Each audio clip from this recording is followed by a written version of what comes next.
Hello everyone and welcome to experientialleaders.com. Today we are trying something new.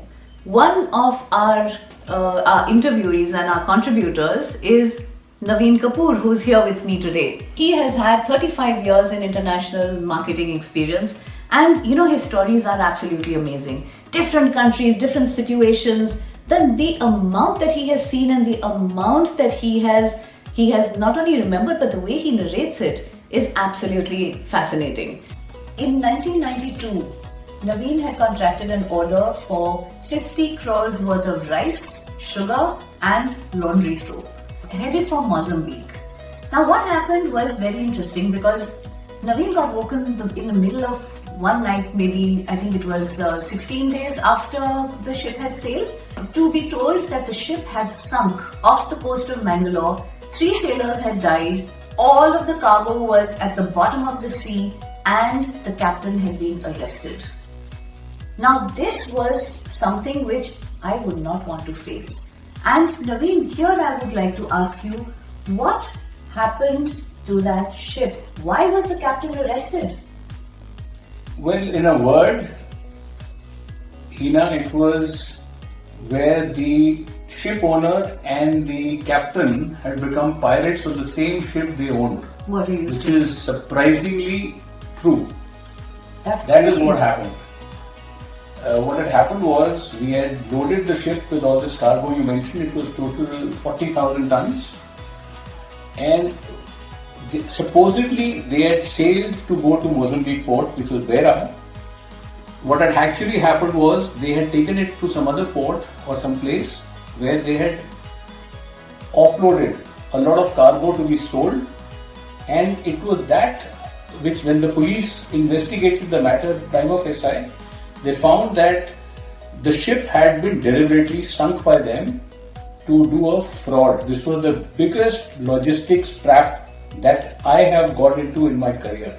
Wow. It was something truly shocking. So they were stealing the cargo that they had commissioned to carry from Kandla to Mozambique. Am I right? That's right. And they thought that they could get away with this. They thought they would get away with it not only by selling the cargo, but by sinking the ship, they would claim money from the insurance company also.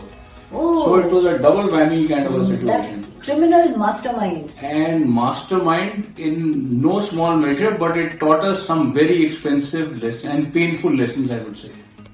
So tell me, when we were discussing this earlier, you had also told me that this was a very difficult order for you to get. Correct. From Mozambique, right? Now, what did you mean by that? Who were your competitors? Well, Hina, it was very tough for this business because this is the first time in our lives that we had got order for commodities like rice, sugar and laundry soap. And this was Mozambique, being a very poor country, they had gone through a very due diligence on purchase. And our competitors were basically their old colonial masters, the Portuguese, the Brazilians where the sugar comes from, and we were there from India. So there were about 5 of us who were competing for it, and we were very lucky and we worked very hard for this business to get this business on. So this is, I was actually quite surprised when you had told me about the fact that you had to go to Kandla. Correct. Now, Kandla in those days, this is 1992 that we're talking about, right? What was Kandla like in those days? Well, a very small port. I still remember I'd flown into Ahmedabad, and from there when we drove to Kandla, on either side there were these salt mines and they were trying salt. And when I saw the first indication of Kandla, it was nothing but warehouses, shipping companies' offices, stevedore offices, ship chandlers' offices. I'd never known of these terms when I went there. And then, of course, the port had a lot of these gantry cranes. It was like a forest. And, it looked where all the bulk cargo of India was being exported to. So it was a very unique experience to be in the port because it was the first time I'd been to a port also.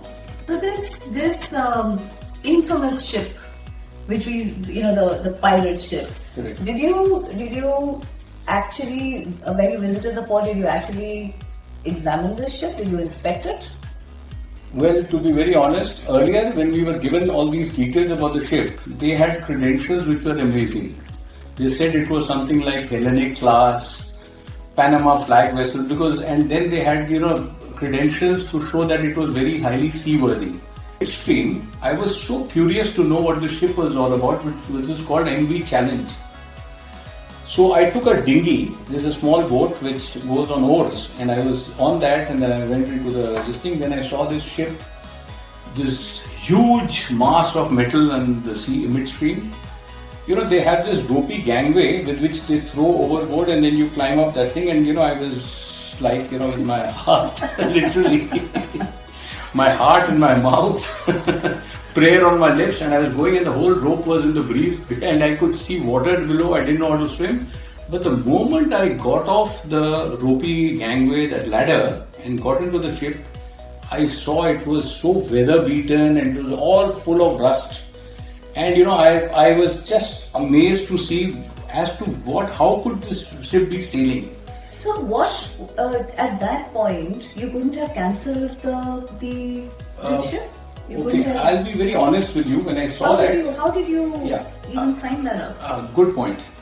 Now what happened was, when I'd seen that ship, my inner voice told me that this was not a seaworthy ship, and we were not going anywhere as far as the ship was concerned. So those were the days when there was no mobile phones or anything of that sort. So the moment I came back, I went to the first calling booth and I called up and I told them that, listen, this ship doesn't look good to me, because I've never seen so much of floating rusted metal. Wow.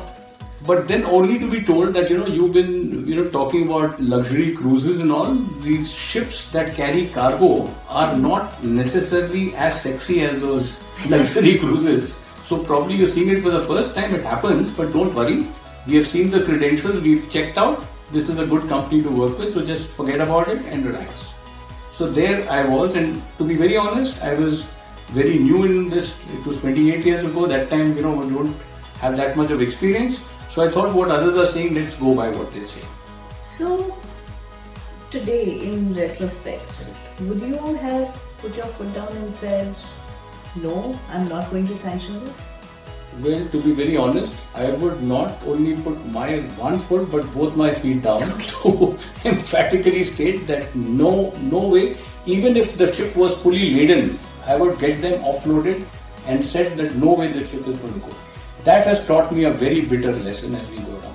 So the thing here is now that you've got an order which is it's a big order for your company.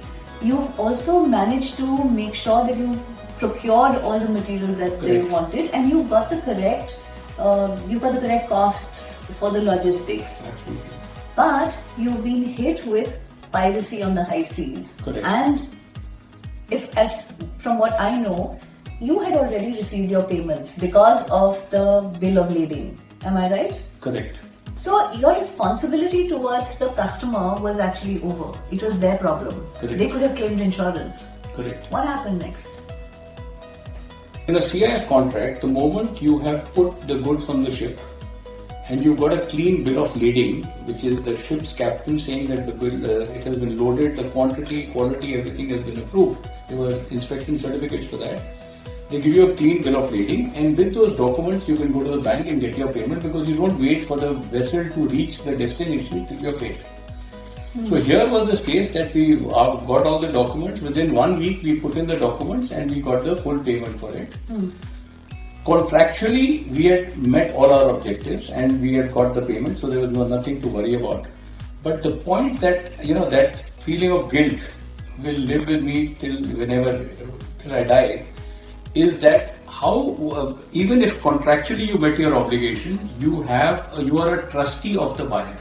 He has trusted you to nominate a ship, he has trusted you to do whatever, and there is no reason why you should not have be in his shoes and chosen the right vessel and made sure that it went there. What we did subsequently was very interesting.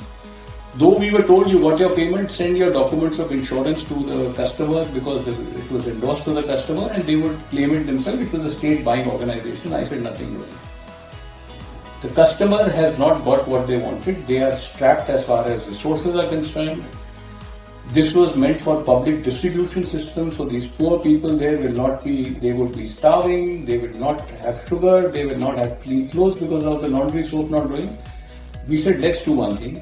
let's engage the best marine lawyers in the country and pay for that cost.